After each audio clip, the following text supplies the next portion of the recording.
Marekani inafikiria kuhamisha baadhi ya mifumo yake ya kisasa ya ulinzi wa makombora ikiwemo betri za Patriot na THAAD ambazo kwa sasa zimewekwa nchini Korea Kusini kuelekea Mashariki ya Kati kutokana na wasiwasi wa kupungua kwa akiba ya makombora ya kudungua baada ya operesheni za kijeshi za muda mrefu zinazohusisha Iran. Hatua hiyo iliyoripotiwa kwa mara ya kwanza na gazeti la Korea Kusini la Chonsu Ilbo inaonyesha shinikizo linaongezeka kwa rasilimali za ulinzi wa anga za Marekani, huku Washington ikiendeleza operesheni zake katika eneo hilo. Wataalamu wa kijeshi wanasema akiba ya makombora ya kudungua kwa mifumo kama Terminal High Altitude Area Defense THAAD na MIM-104 Patriot imepungua kwa kiasi kikubwa kufuatia hatua za hivi karibuni za kujihami dhidi ya vitisho vya makombora ya masafa marefu kutoka Iran. Korea Kusini inahifadhi betri moja ya THAAD katika eneo la Seongju mkoani North Gyeongsang pamoja na betri kadhaa za Patriot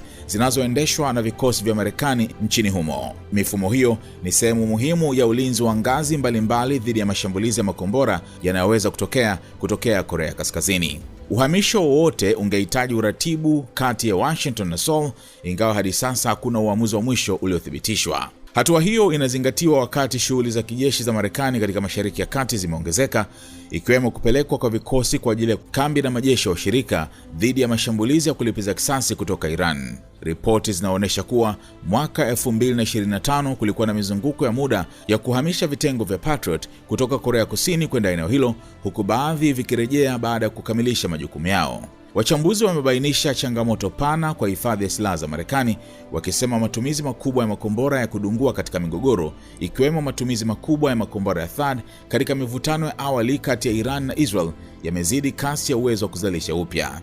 Vikwazo vya uzalishaji vimefanya akiba kuendelea kuwa chini ya shinikizo, hali inayosababisha upangaji upya wa kimkakati wa rasilimali kutoka maeneo yenye kipaumbele cha chini. Maafisa wa Korea Kusini hawajatoa maoni hadharani kuhusu ripoti hiyo, lakini mabadiliko kama hayo yanaweza kuzua maswali kuhusu hali ya ulinzi wa rasi ya Korea wakati mvutano na Korea Kaskazini ukiendelea.